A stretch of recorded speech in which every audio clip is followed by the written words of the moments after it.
Hello, मैं फरसान और हम लोग लगा रहे थे क्लास 12 के लिए न्यूमेरिकल्स में हमारे पास आज का न्यूमेरिकल काफी इंपॉर्टेंट है। ये हमारा है टेम्परेचर कोएफिशिएंट और रेजिस्टेंस का न्यूमेरिकल। तो हम न्यूमेरिकल को एक बार जल्दी से पढ़ते हैं। बहुत अच्छा न्यूमेरिकल है। The resistance of the platinum wire of platinum resistor thermometer at ice point is 5 ओम।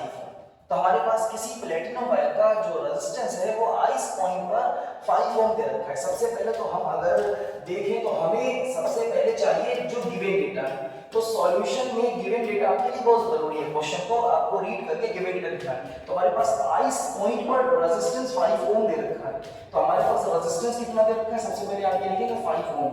और ये रेजिस्टेंस किस पर है, आइस पॉइंट पर। आइस पॉइंट कितना होता है, 0 डिग्री सेल्सियस। आइस पॉइंट कितना है, 0 डिग्री सेल्सियस। तो ये लिखेंगे हम कि आर नॉट दे रखा है, ये 5 ओम मतलब आइस पॉइंट पर दे रखा है।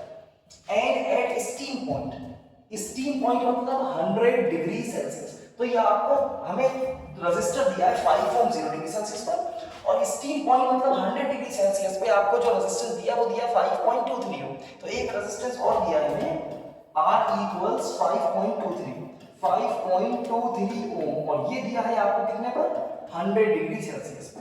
ठीक है, तो आपको दो टेम्परेचर पे दो रेजिस्टेंस दे रखे हैं। When the thermometer is inserted in a hot bath, the resistance of platinum wire is 5.795। वो कह रहे कि अब कि उस थर्मोमीटर को आपने इंसर्ट किया एक हॉट बाथ में, और अब उसका टेम्परेचर हो गया है 5.795। कह रहे calculate the temperature of the bath. उस बाथ का टेम्परेचर आपको निकालना है। आपको कंसीडर करना है कि बाथ का टेम्परेचर T है, बाथ का टेम्परेचर T। तो हमें तीन रेजिस्टेंस दिए हुए हैं, एक 5 ओम 0 डिग्री पर, एक 5.23 100 डिग्री पर। वो ये पूछ रहे हैं कि हॉट बाथ में जब रेजिस्टेंस 5.795 हो जाएगा तो उस हॉट बाथ का टेम्परेचर T कैलकुलेट करना है आपको। इन सभी क्वेश्चंस में हमारे पास फॉर्मूला लगता है टेम्परेचर कोएफिशिएंट वाला। और हमारे पास यहाँ पर अगर दो इक्वेशन सिर्फ होते हैं, दो रेजिस्टेंस और दो टेम्परेचर, तो हम अल्फा का जो बिल्कुल बेसिक फार्मूला है जिससे हम अल्फा कैलकुलेट करते हैं, वो फार्मूला हमारे पास है alpha equals to delta R upon R और साथ में डेल्टा टी। हम इससे अल्फा कैलकुलेट करते हैं अगर दो टेम्परेचर दो रेजिस्टेंस दिए होते हैं। इस डेल्टा आर को लिखते हैं हम R2 माइनस R1 या R final minus R initial, upon में ये है R इनिशियल मतलब R1, और डेल्टा T को T2 माइनस T1। इस इक्वेशन को सॉल्व करके हम यहाँ से अल्फा या कोई भी टेम्परेचर निकाल लेते हैं अगर दो रेजिस्टेंस या दो टेम्परेचर की बात होती। लेकिन यहाँ बात चल रही है तीन रेजिस्टेंस की, तो हमें इक्वेशन बनाना पड़ेगी फाइनल रेजिस्टेंस के लिए। फाइनल रेजिस्टेंस की इक्वेशन की अगर बात करें तो फाइनल रेजिस्टेंस की इक्वेशन हमारे पास एक रहती है। तो हमारे पास जो इक्वेशन रहेगी वो रहती है RT equals R not 1 plus alpha T. ये आपके पास फाइनल रेजिस्टेंस की इक्वेशन है। इसी टाइप की इक्वेशन आपने क्लास 11 में एक्सपेंशन के लिए लेंथ की पढ़ी होगी। तो हमारे पास क्या है, L डैश इक्वल्स टू, वहां पढ़ा था L dash equals to L 1 plus alpha T. तो यहां पर भी वही चीज है बिल्कुल कि R final equals R initial 1 plus alpha T. अच्छा, यहां से हम क्या कर सकते हैं, RT इक्वल्स इस R नॉट की मल्टीप्लाई 1 से करेंगे तो हो जाएगा R not plus R not की मल्टीप्लाई अल्फा टी से, तो क्या हो जाएगा R नॉट अल्फा टी।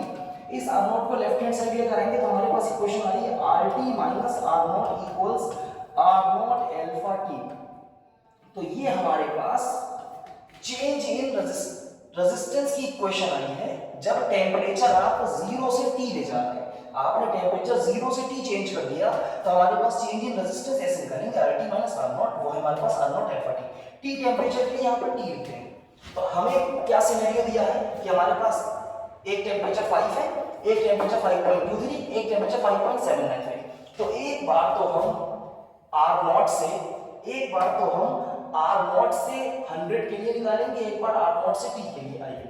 तो जब टेम्परेचर 0 से T जाएगा, इस इक्वेशन में लगाते हैं, जब टेम्परेचर 0 से T जाएगा तो आप लिखेंगे यहाँ पर RT minus R not equals R not और साथ में कौन, अल्फा टी।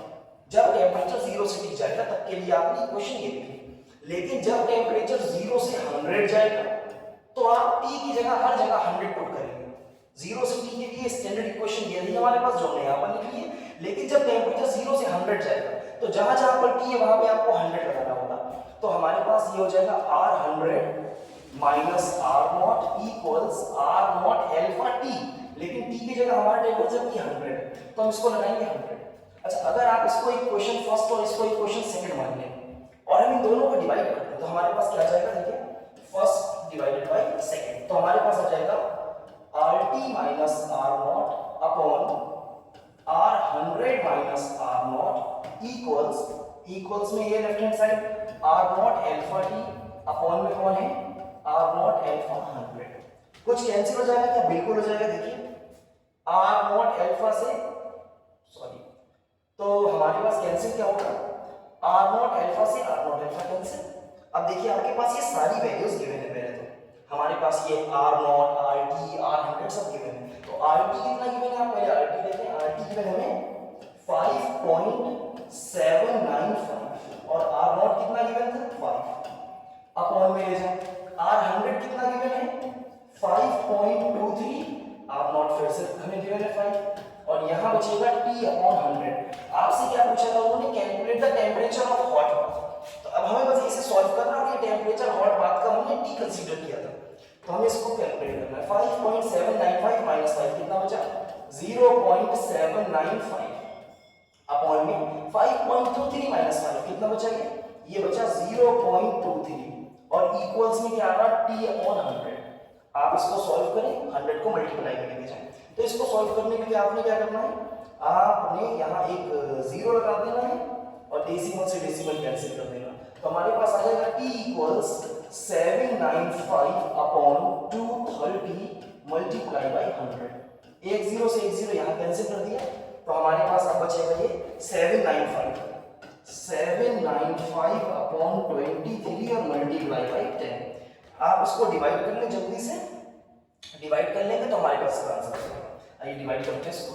तो हमारे पास ये रहा 23 और ये रहा 795। आइए क्या लिखेंगे सबसे पहले आप लिखेंगे 23 3 सा कितना आ जाएगा, 23 3 सा 9 और 3 2 सा 6, 23 3 सा 69। हमारे पास बचा 9 माइनस 9 0, 7 माइनस 6 1। अब ये तो 10 बचा तो कुछ होना नहीं है, आपने यहाँ पे जल्दी से 5 लिख लिया। अब आपको क्या करना है, 23 3 सा 69 हो चुका था, तो हम करेंगे 23 4 सा कितना हो जाएगा 4 3 सा 12, 12 का 2 1 कैरी, 4 2 सा 8 8 और 1 9। तो हमारे पास यहाँ कितना बच रहा 5 माइनस 2 कितना बच रहा हमारे पास 5 माइनस 2 बच रहा 3 और 10 माइनस 9 कितना बच रहा ये बच रहा। ठीक है, अब देखिए हमें क्या करना है, ये 23 और 13 ऊपर कोई बचा नहीं है, तो हम सबसे पहले यहाँ लगाएंगे अब डेसिमल और डेसिमल लगा के एक जीरो बढ़ा देंगे। तो 4 सा तो ले चुके थे ना 105, उसमें 23 और जोड़ देना है, मतलब अब की हम लेंगे 5 सा। आइए 5 3 सा 15 का 5 1 कैरी, 5 2 सा 10 और 1 11। कितना बच रहा हमारे पास 10 माइनस 5 बच रहा 5, यहाँ पर बच रहा 2 2 माइनस 1 इज 1, तो 15 बच रहा हमारे पास। फिर आप डेसिमल लगा चुके कुछ है नहीं, तो आप इसको बढ़ा लेंगे यहाँ पर एक जीरो और अब की हम लिख देंगे 6। तो हमारे पास दो डेसिमल आ गए वैसे, क्योंकि 5 सा 130 हो गया था तो 23 अब 6 ही जा सकता है। तो हमारे पास ये आंसर आ रहा 34.56 मल्टीप्लाई बाय 100। तो हम t कैलकुलेट कर रहे थे t, तो t इक्वल्स इसकी 10 से मल्टीप्लाई करेंगे तो आ जाएगा 345.6 और ये टेम्परेचर निकाला है तो ये आएगा डिग्री सेल्सियस में आंसर। तो क्वेश्चन ये काफी ज्यादा इंपॉर्टेंट है, इसमें सबसे पहले तो आपको ये चेक करना है कि आपको क्वेश्चन में गिवन क्या क्या है। तो आपको क्वेश्चन में 3 रेजिस्टेंस गिवन है। सबसे पहले तो क्वेश्चन में 3 रेजिस्टेंस, एक आइस पॉइंट पर, एक 100 डिग्री पर, फिर आपने हॉट बाथ में जब टेम्परेचर थर्मोमीटर रखा है तो वहां पर टेम्परेचर टी आपको कैलकुलेट करना है।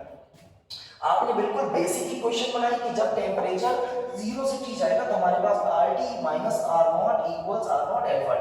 तो 0 से t के लिए एक बार ये इक्वेशन बनाई, फिर 0 से 100 के लिए तो जहां पे t था वहां पे 100 रख दिया, दोनों इक्वेशंस को डिवाइड करा, सारी वैल्यूज रखी, जो कैंसिल हुआ कैंसिल कर दिया, माइनस किया, मल्टीप्लिकेशन किया, डिवीजन किया और हमने आंसर निकाल लिया। काफी इंपॉर्टेंट क्वेश्चन है ये। अब आपको इसी तरीके का एक क्वेश्चन लगाना है कि अगर आप अब की यहाँ पर जो ये हॉट बाथ था, अगर इसका जो ये जो इसका रेजिस्टेंस था, इसका रेजिस्टेंस हो जाएगा अगर कि 7.234, तो आपको टेम्परेचर टी निकालना है कि कितने टेम्परेचर पर ये 7.234 हो जाएगा। तब तक हम लोग मिलते हैं नेक्स्ट वीडियो में। Thank you.